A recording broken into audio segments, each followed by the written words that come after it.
Si Luna ay isang batang mahilig sa gabi at mga bituin. Sa kanilang baryo, kakaunti lamang ang ilaw, kaya tuwing sumasapit ang dilim, siya'y lumalabas sa bakuran ng kanilang bahay upang masdan ang kumikislap na kalangitan.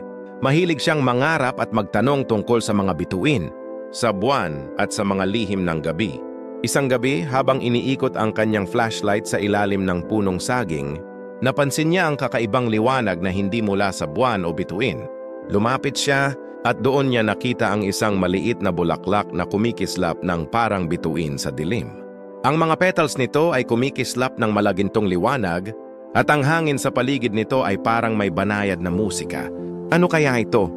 Bulong ni Luna. Nang hawakan niya ang bulaklak, naramdaman niya ang init at banayad na himig na parang ang bulaklak mismo ay nakikipag-usap sa kanya. Sa isang maliit na tinig, sinabi nito, "Ako ang bulaklak na bituin. Dumating ako upang gabayan ng may malinis na puso sa pagtuklas ng mga lihim ng gabi." Mula noon, natutunan ni Luna na sa bawat gabi, may mga himala at ganda sa paligid na hindi nakikita ng iba.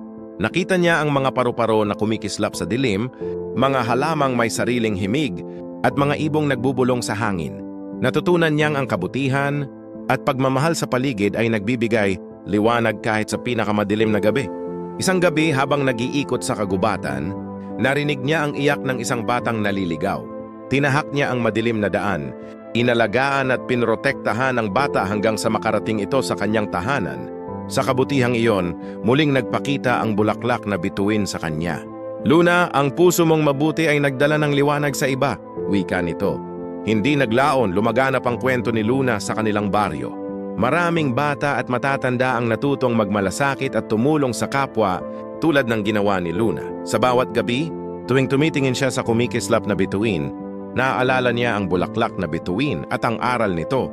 Ang kabutihan at pagmamalasakit sa kapwa ay nagliliwanag tulad ng bituin sa dilim.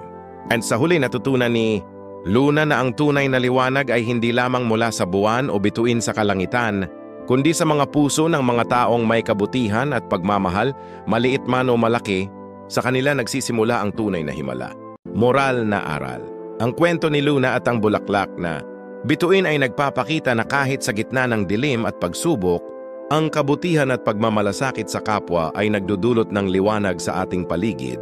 Si Luna ay natutong makita ang mga lihim ng gabi at ang kabutihan sa mga simpleng bagay at ginamit niya ito upang tulungan ang iba. Ang bulaklak na bituin ay simbolo ng gabay na dumarating sa mga taong may malinis at mabuting puso. Ito rin ay paalala na ang maliit na kabutihan at malasakit, kahit hindi napapansin, ay may kapangyarihang magdulot ng himala sa buhay ng ibang tao. Tulad ni Luna, kapag patuloy tayong mabuti at may malasakit, ang ating kabutihan ay nagiging ilaw sa dilim at nagiging inspirasyon sa iba. Micah 6:8. Ipinakita sa iyo, tao, kung ano ang mabuti at ano ang hinihingi ng Panginoon sa iyo, kundi ang gumawa ng katuwiran, magmahal sa awa at lumakad ng mapagpakumbaba kasama ang iyong Diyos. Gustong makasave sa kanyang binibili?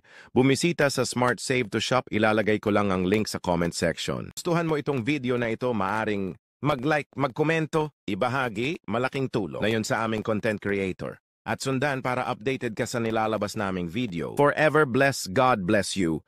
Ingat!